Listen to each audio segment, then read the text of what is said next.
Hi there, and welcome back to another one of our online lectures here in world history. Today we're going to look at Islam. More specifically, we're going to look at the rise or origin of Islam, and we're going to look at some of the core beliefs of Islam. So let's get into it. We have two constructive response questions that my students should be writing down at the top of their notes handout. The first one says, compare and contrast the development of Christianity and Islam. Last unit, in our unit on Rome, we looked at the origin of Christianity, and here we're going to look at the origin of Islam. So you're going to see two very different stories, but some minor similarities within it as well. But our second question says, describe the core beliefs of a Muslim. So we're going to talk about some of the most important things like the 5 pillars in the Quran, which are very integral to the Islamic faith. So those will be two pieces of what we talk about here today. So what will we learn? How are we going to look at it? Well, we'll talk about the origin of Islam. We have to talk about Muhammad and Muhammad's story. He is the origin of the faith. We'll talk about those core beliefs of Islam, and then we'll finish by making some connections to both Judaism and Christianity that exist within Islam. So we'll kind of bring 3 of the big religions that we've talked about this semester together in a short little connection here. So, our story is going to start on the Arabian Peninsula. You and I both know it today as Saudi Arabia, but if you look at this map, the two cities that we're going to focus heavily on are Mecca and Medina. So, this is where Islam originates. Now, if you want to do a quick comparison, Christianity, Judea, was right here where Jesus was born, where he did his work, and where he was crucified. So, it's not terribly far away. But you're going to get two very different stories with the origin of both of these religions. So, rise of Islam. So let's set the stage. Like I said, we got to start with the Arabian Peninsula. The reason the Arabian Peninsula was useful during its time, you look at it, it's like it's desert. Why would people want to live there? Well, we've talked about how people have been making it work in a lot of inhospitable places around the world. So though there's desert, there's some good things going on here as well. So for example, you've got 3 continents within, a very small distance. So it's a crossroads for trade. You have Africa, Asia, and Europe. And people are going to be passing through this region all the time as they venture from one of those continents to another. I did mention it's mostly desert. There's a few oases in there for a little bit of agriculture, so there is some water that can be used. But water is going to be a very important commodity that people in this region are going to need. So you're going to see a lot of people moving around quite a bit. The desert was inhabited by nomadic Arab herders, and we're going to talk about those nomadic Arab herders here on the next slide as we talk about the Bedouin. But again, the Arabian Peninsula was a connection to 3 different continents, and that means a lot of trade, a lot of people coming through this region. So, the Bedouins, I just mentioned them. The Bedouins are Arab nomads organized into tribes and clans. So the people that lived in this region were known as Bedouins. A couple things about them that are worth mentioning. Number one, they had ideals of courage and loyalty to the family. Family was very important. You worked oftentimes as a trader, but you were trying to serve the family in the process. Many of the people in this area possessed warrior skills. Now, this is where we have to be really careful about how we say this, because this is a region where you're talking about the Romans are gone, and this really wasn't a Roman territory, but you're just outside the reach of the Romans. So it's a little bit more lawless, a little bit more violent, and if you want to be a trader, you have to be able to protect yourself and protect your goods. So a lot of people possess warrior skills. And ultimately, these things would become a part of the Islamic way of life. People have said to me, and you got to be careful how you look at this, but people said, well, isn't Islam a violent religion? And I would say, no, at its heart it is not. But some of its history is rooted in violence, much like Christianity as well. There's violent pieces of the Bible that are certainly talked about and looked at. So, you have to understand that history matters.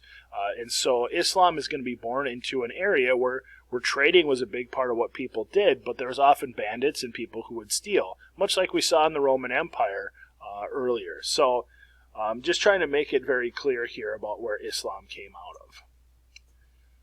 Now, as I mentioned, Mecca is going to be an important city. Mecca still is a very, very important city. It is the heart of Islam, if you will, and it's very, very famous for a couple of things. First of all, it's a city in Western Arabia, which is modern-day Saudi Arabia, but it's very well known because it has this ancient shrine known as the Kaaba. The Kaaba is an ancient shrine that people came to worship at, and we're going to talk a little bit more about that moving forward here. But the Kaaba... it's a big it's a black stone with a shrine built around it, which was built by Abraham and his son Ishmael. And at its time, it contained 360 idols worshipped by many tribes. People would come to Mecca and they would trade.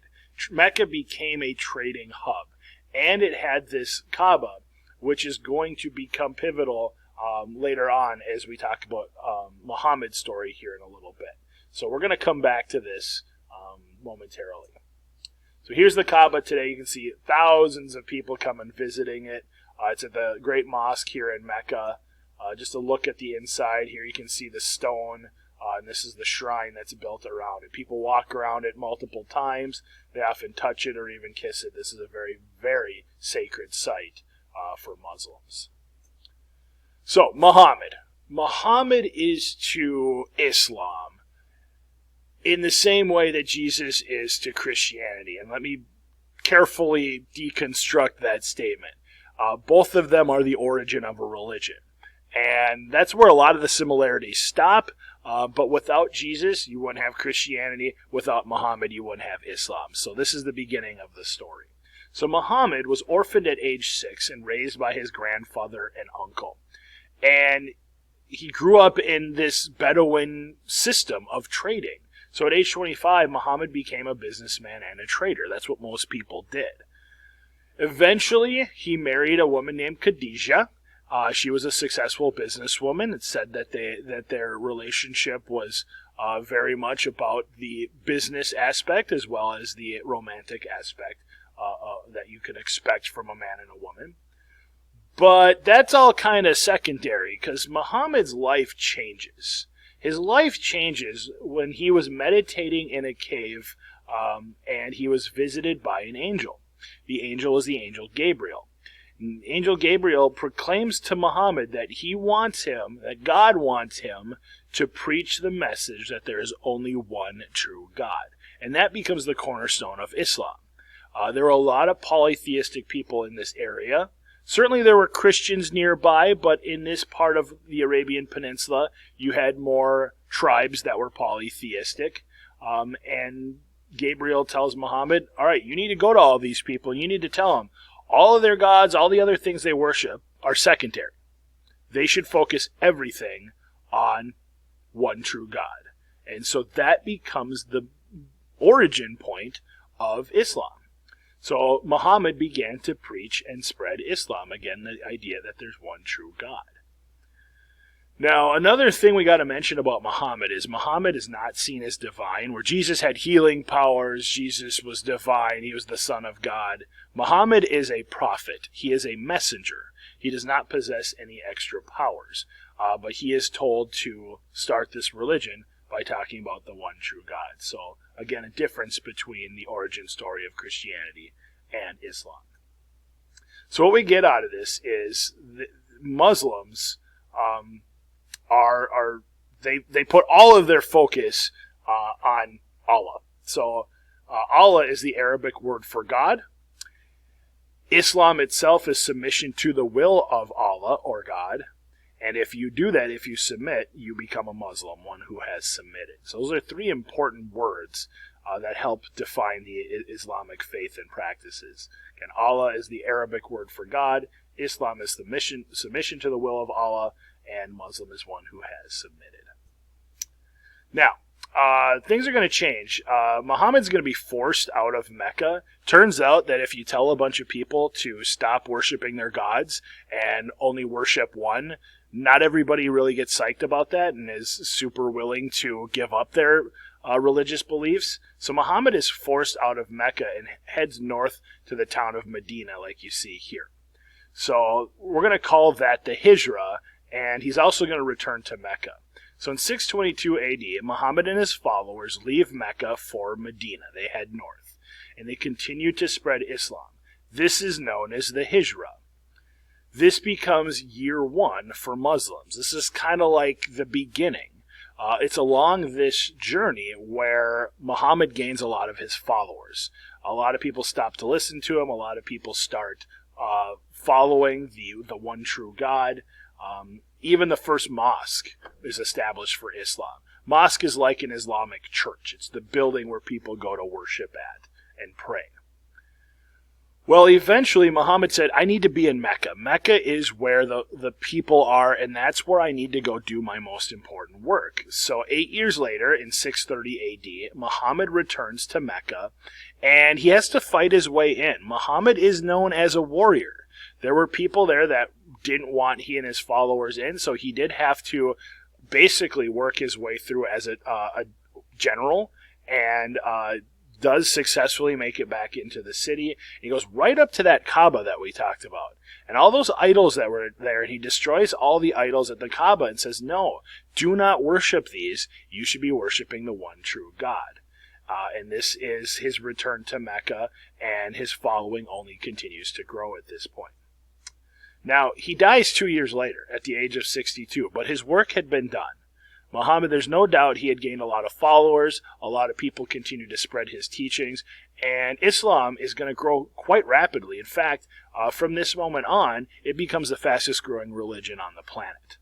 There's well over 1 billion people who follow this faith today. And you have to think about this starts 600 plus years after Christianity. So that's a short amount of time. We're only talking roughly 1,300 years, a little less than 1,400 years. That this religion has grown and spread. All right, so we're going to end part 1 there. When we come back in part 2, we're going to talk about what happens after Muhammad, kind of a split that occurs in Islam, and we're also going to talk about some of the core beliefs of Islam, including the 5 pillars and the Quran. So go ahead and stop part 1 and cue up part 2.